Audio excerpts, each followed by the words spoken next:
Hello, everyone. Today, we're going to talk about something you see every single day. Printed words. We are surrounded by them in our books, on posters, everywhere. But have you ever stopped to think about where this amazing technology actually comes from? Well, its origins are full of surprises. It's a journey that's going to take us far away from what you might expect to a different time and a very different part of the world. So let me start by asking you a question. Who do you think invented printing? Just take a moment to think. What is the first name that comes into your mind? Now, if the name Johann Gutenberg popped into your head, you are not alone. Most people think of him. And he is, of course, very famous for his mechanical printing press in Germany in the 15th century. It was a truly revolutionary invention that completely changed Europe. But what if I told you that the story of print actually began almost 1,000 years before Gutenberg, and it began in East Asia? So let's dive into this incredible and often untold history. Our journey begins not in Europe, but in China, Japan, and Korea. You see, this is where the world's very first books were printed, using a technology that was both beautifully simple and incredibly clever. Just have a look at these dates. Printing in China begins as early as AD 594. It then reaches Japan by the 770s. Gutenberg's press, on the other hand, comes around in the 1430s. That's a difference of more than 800 years. Just think about that. This was not some small, fleeting experiment. This was a long and established tradition of making books. This was a complete system of hand printing. It was a breakthrough that allowed people to create hundreds, even thousands, of identical copies of a text for the very first time in human history.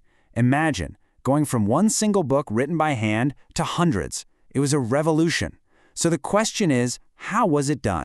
To understand that, we need to travel back to Imperial China, where this brilliant technology was born and perfected.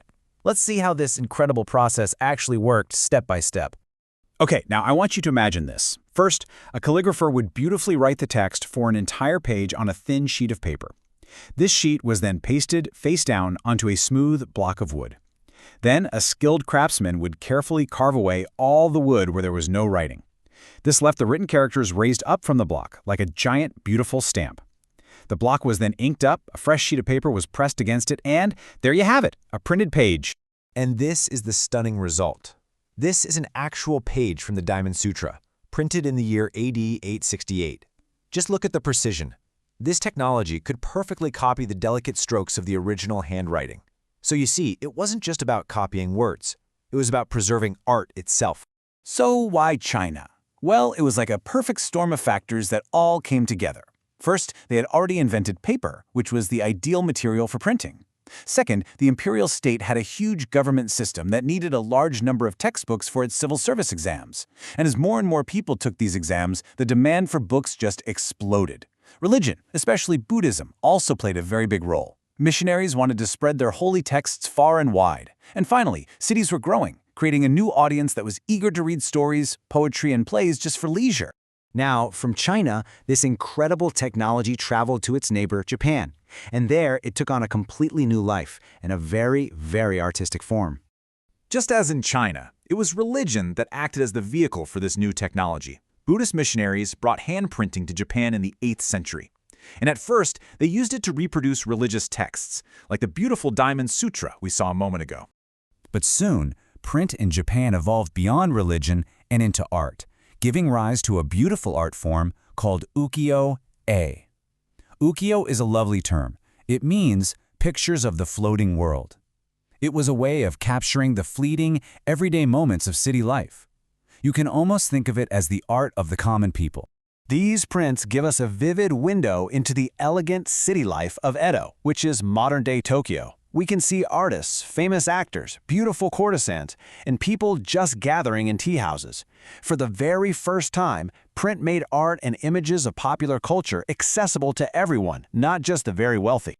So, print quickly became a part of everyday life. Books in Japan were cheap and widely available, covering everything you could possibly imagine, from how to play musical instruments, to cooking, to travel guides, and even books on proper etiquette. Now you might be wondering, if they were so advanced, why did China and Japan stick with this woodblock printing method? Why didn't they develop movable type with individual letters like Gutenberg did later on? Well, the answer lies in the very nature of their language. You see, European languages use a small alphabet of about 26 letters, which makes setting individual metal letters very efficient. But Chinese and Japanese scripts have thousands of different characters. Just try to imagine organizing thousands of tiny metal pieces for every single page. Plus, calligraphy was a highly valued art form. Woodblock printing could capture the artistic flow of a whole page in a way that movable type just couldn't. So for them, carving one block for each page was actually faster, more practical, and much more beautiful. So, what is the main takeaway from our journey today? Well, the legacy of East Asia is absolutely immense. They invented the world's very first print technology. They created a culture of reading for everyone, for education, for religion, and just for fun. And they laid the foundation for the global world of print that we all live in today. And this brings us to a final, very fascinating question. We know that this printing technology flourished in the East for centuries.